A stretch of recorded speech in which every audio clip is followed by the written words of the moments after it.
తెలంగాణలో మంత్రులెవరూ లేరు. అవును, తెలంగాణలో సీఎంతో సహా మంత్రులెవరూ అందుబాటులో లేరు. ముఖ్యమంత్రి రేవంత్ రెడ్డి, మంత్రి శ్రీధర్ బాబు దావోస్ పర్యటనలో ఉన్నారు. ఇక మిగిలిన 9 మంది మంత్రులు కూడా పక్క రాష్ట్రం కర్ణాటకలో ఉన్నారు. ప్రత్యేక విమానంలో 9 మంది మంత్రులు కర్ణాటకకు వెళ్లారు. బెళగావిలో సంవిధాన్ బచావో ర్యాలీలో పాల్గొనేందుకు వెళ్లారు. గ్రామ సభల్లో ప్రజలు తిరగబడతారని ముందే ముఖ్యమంత్రి, మంత్రులు బయట విదేశాలకు, దేశాలకు, రాష్ట్రాలకు వెళ్లారంటూ విపక్షాలు సెటైర్లు వేస్తున్నాయి.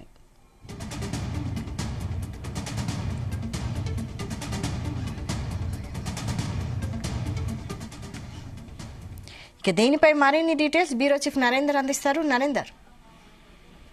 రైట్ వైశాలి, రాష్ట్ర ప్రభుత్వం ఏర్పడిన తర్వాత, కాంగ్రెస్ ప్రభుత్వం ఏర్పడిన తర్వాత ఈ 13 నెలల కాలంలో ఇంతవరకు మూకుమ్మడిగా రాష్ట్రాన్ని వదిలిపెట్టి బయటికి వెళ్ళినటువంటి సంఘటన ఇదే మనం చూడాల్సిన అవసరం ఉంది.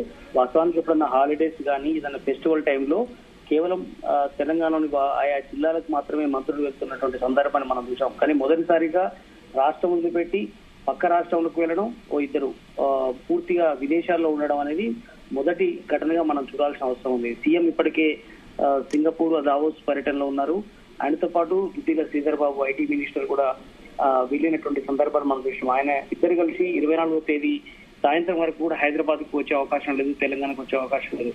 అయితే కర్ణాటక ప్రభుత్వం ఏర్పాటు చేసినటువంటి బెళగావిలో సంవిధాన్ బచావో కార్యక్రమం ఒకటి పిలుపునిచ్చింది. దీంట్లో భాగంగా ఏఐసిసి ఇచ్చినటువంటి పిలుపులో భాగంగా మొత్తం కాంగ్రెస్ సంబంధించినటువంటి పెద్దలందరూ కూడా వివిధ రాష్ట్రాల్లో ఉన్నటువంటి ముఖ్య నేతలు, పిసిసి అధ్యక్షులు, ఆయా ప్రభుత్వాలకు సంబంధించినటువంటి మంత్రులందరూ కూడా ఈ కార్యక్రమంలో పాల్గొనాలని ఏఐసిసి పిలిపించిన నేపథ్యంలో, అధిష్టానం నుంచి కూడా పెద్ద ఎత్తున నేతలు కూడా వస్తున్న నేపథ్యంలో రాష్ట్రానికి సంబంధించినటువంటి మంత్రులందరూ కూడా ఈ కార్యక్రమానికి వెళ్లారు.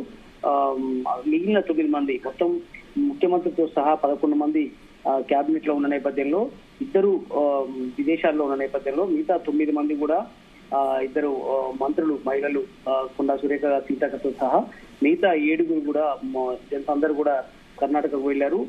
కార్యక్రమంలో పాల్గొనేందుకు వెళ్ళినటువంటి సందర్భాన్ని అయితే మనం చూసాం. అయితే ఈ ఇద్దరు బయట విదేశాల్లో ఉండడం, 9 మంది పక్క రాష్ట్రం కర్ణాటక ప్రభుత్వం కూడా కాంగ్రెస్ కాబట్టి అక్కడ ఏర్పాటు చేసినటువంటి కార్యక్రమంలో వెళ్ళిన నేపథ్యంలో ఇక్కడ మనం చూడొచ్చు, ఒక వర్కింగ్ డే ఉంది. అయినప్పటికీ కూడా రాష్ట్రంలో చాలా జిల్లాలు, అన్ని జిల్లాలు కూడా ఆల్మోస్ట్ గా ఈ ప్రజాపాలన సంబంధించినటువంటి ఇష్యూ నడుస్తుంది. ఇందిరమ్మ ఇళ్లకు సంబంధించి కావచ్చు, అదే సమయంలో రేషన్ కార్డులకు సంబంధించినటువంటి దరఖాస్తులు నింపే విషయంలో కావచ్చు, ఇట్లా పెద్ద ఎత్తున 26వ తేదీ నాడు నిర్వహించే కార్యక్రమం ఒకటి పెండింగ్ లో ఉంది. ఇలాంటి కార్యక్రమం పెట్టుకొని అందరూ మూకమ్మడిగా బయటికి వెళ్ళిపోవడం ఎంతవరకు కరెక్ట్ అంటూ కూడా ఇప్పటికే బీఆర్ఎస్ పార్టీ కానీ, బీజేపీ కానీ ఆరోపణ చేస్తున్నటువంటి సందర్భం ఉంది. కనుక అది ఖచ్చితంగా కూడా వాళ్ళందరూ కూడా తప్పుపడుతున్నటువంటి పరిస్థితి. ఇలా సెటైర్లు కూడా వేస్తున్నటువంటి సందర్భం అయితే చూస్తున్నాం. సోషల్ మీడియాలో, ముఖ్యంగా ట్విట్టర్ లో కానీ, ప్రెస్ నోట్ల ద్వారా వాళ్ళు వేస్తున్నటువంటి పరిస్థితి మనం చూస్తున్నాం. ఏదైనా కూడా మొదటిసారిగా రాష్ట్రాన్ని, తెలంగాణ నుంచి బయటికి మొత్తం వెళ్ళిపోయిన నేపథ్యంలో అందరూ కూడా సెటైర్లు వేస్తున్నటువంటి సందర్భం ఉంది. ఎందుకంటే పాలన గాడిపడుతోందని కూడా ఇప్పటికే విపక్షాలు బగ్గుమంటున్నటువంటి పరిస్థితి. అదే సమయంలో రాష్ట్రానికి సంబంధించినటువంటి చాలా అభివృద్ధి కార్యక్రమాలు కావచ్చు, లేదంటే వివిధ రకాల అంశాలకు సంబంధించి రివ్యూ జరపడం కావచ్చు.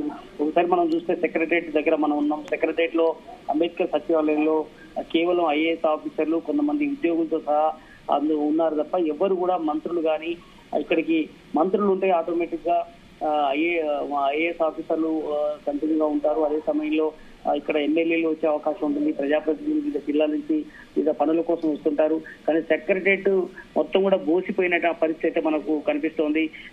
మొత్తం ఈగలు దూకున్నట్టుగానే సెక్రటరియట్ అయితే మనకు కనిపిస్తుంది. పాలన కేవలం అడ్మినిస్ట్రేషన్ జరగాల్సింది జరుగుతుంది తప్ప మంత్రులు ఎవరు లేకపోవడం, ముఖ్యంగా సీఎం అనే దాదాపు 10 రోజుల టూర్ లో భాగంగా ఆయన కూడా 8 రోజులు బయటకు వెళ్ళిన నేపథ్యంలో ఇట్లాంటి పరిస్థితి మనకు రాష్ట్రంలో నెలకొంది. ఒక సంక్షేమ పథకాలు, 6 గ్యారెంటీలు అమలు చేస్తున్నటువంటి ప్రభుత్వం మరో 3 హామీలు కూడా రేపు 25వ తారీఖు ఉంది. దీనికి సంబంధించినటువంటి ప్రోగ్రెస్ కావచ్చు, విధి విధానాలను ఏర్పాటు చేసుకోవడం కానీ ఇవన్నీ ఉన్న నేపథ్యంలో మంత్రులందరూ ఇక్కడ లేకపోవడం పట్ల విపక్షాలు కూడా బగ్గుమంటున్నటువంటి పరిస్థితి మనకు కనిపిస్తోంది. వైశాలి.